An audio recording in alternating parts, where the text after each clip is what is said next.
issuing permits for hydrofracking in New York State until May 15, 2011.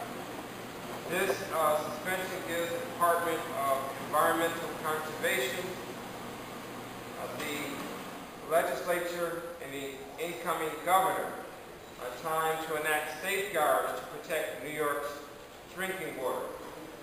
Hydrofracking is a new form of technology for drilling, for seeking a natural gas that is more than 2 miles below surface.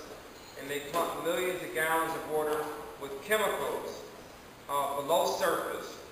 And as a result of that, in some other states, there have been numerous challenges. The Senate passed this bill that I sponsored on August 4th by a vote of 49 to 9. During a recent round of hearings, the DEC received more than 14,000 comments on this issue. 14,000 comments.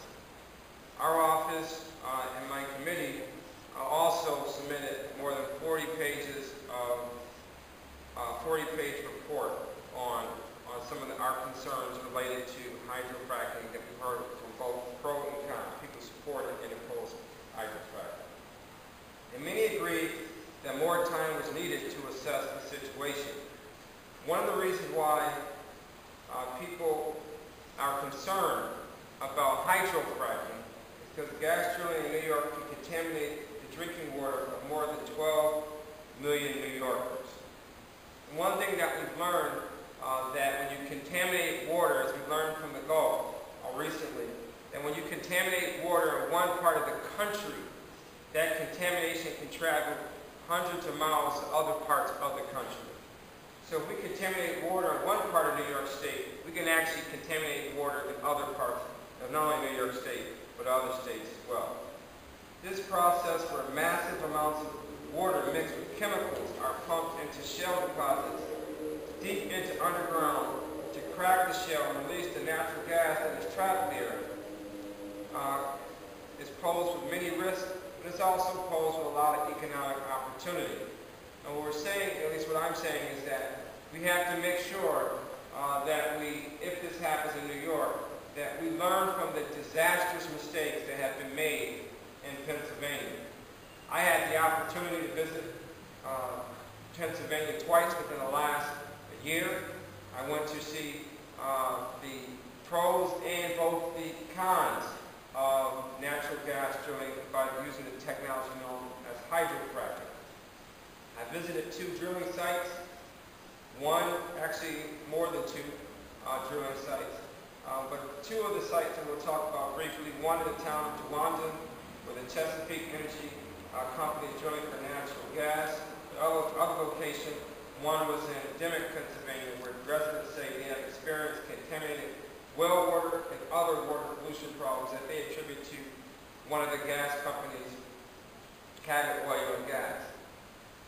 As I indicated before, I later submitted a 40-page report to the DEC as part of the environmental impact statement process currently that was underway at that point. Just a couple things that I believe are important. If hydrofracking is going to happen in New York State, we must minimize the impacts to the environment and to public health. I said on the Senate floor that people often don't pay attention to things when 97% of the time things go right.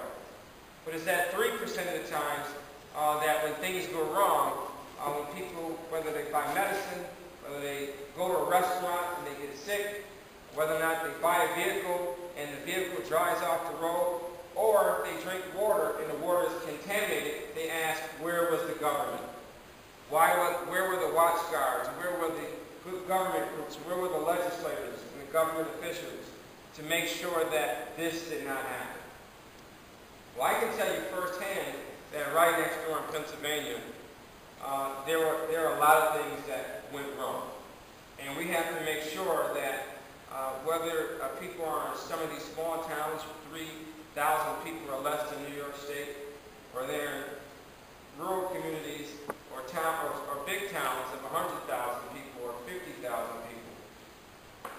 we must protect New York.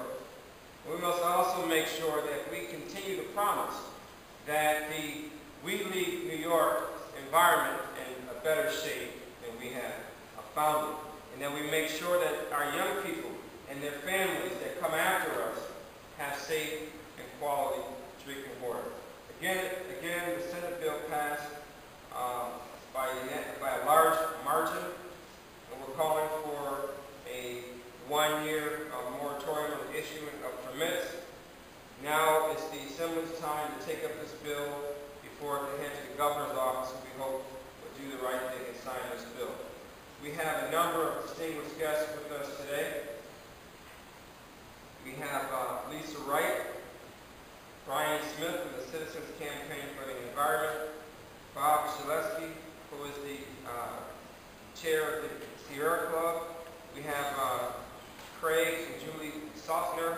They came all the way here from Dimock, Pennsylvania, which has been covered all over the country about some of the situations that some of the things can happen when things go wrong with a movie that's on TV, many TV stations across the country right now, and has been really doing a good job of talking about the pros and cons of hydrogen. Where they took the money and they said, you know, our budgets are essentially, our budgets are more of a priority than your health is. And one thing that just makes me incredibly proud in New York, and I'm amazed and grateful and thankful to Senator Thompson and to the New York State Senate for the leadership, for the foresight in passing this moratorium.